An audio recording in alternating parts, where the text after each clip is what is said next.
গ্রামের বাড়িতে ঠান্ডা মিঠেল হাওয়ার সঙ্গে যদি মুড়ি বেগুনি দিয়ে সকালটা শুরু করা যায় তাহলে মন্দ হয় না, কি বলো?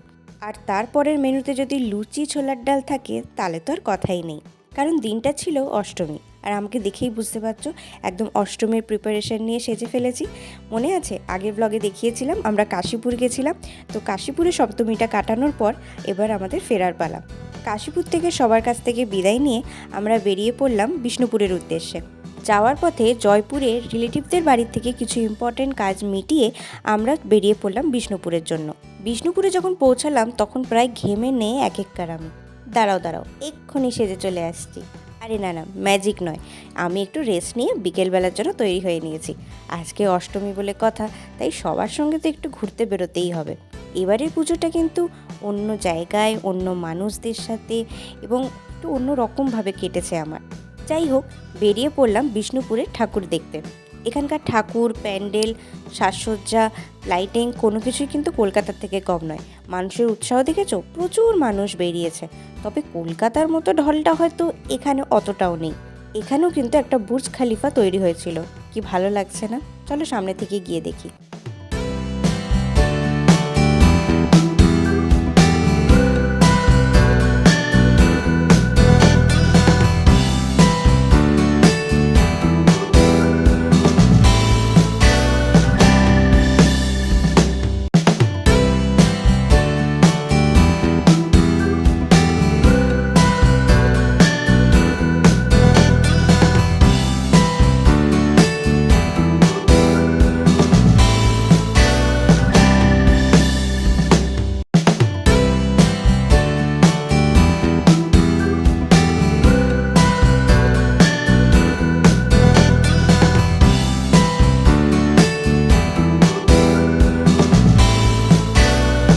বিষ্ণুপুরের টিকিয়া ফুচকার নাকি বিশাল নাম, তাই একটুখানি টেস্ট তো করতেই হতো।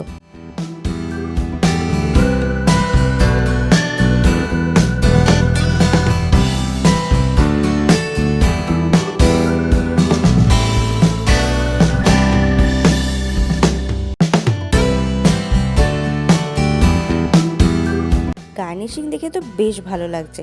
তবে যাই বলো, দই ফুচকার টেস্টের কাছে কোনো ফুচকাই যেন ধোপে টেকে না।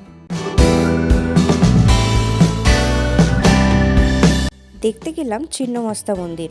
এখানে মন্দিরের ভেতরে ফটো তোলা নিষিদ্ধ, তাই আর ফটো তুলতে পারলাম না। তোমরা পারলে একবার অবশ্যই ঘুরে এসো। এই প্যান্ডেলটার কনসেপ্টই ছিল ডোগরার মূর্তি বা ডোগরার শিল্প।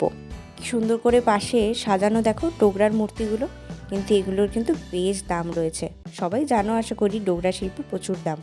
আর এখানে যে দেখছো এই মূর্তিগুলো, এখানে পুরোটাই তাদের কারুকার্য দ্বারা কীভাবে ডোগরার যে জিনিসপত্রগুলো বা ডোগরার যে মূর্তিগুলো সেগুলো কিভাবে বানায় সেই প্রসেসটা এবং সেই শিল্পীদের নাম দিয়ে তাদেরকে এখানে বর্ণনা করা হয়েছে।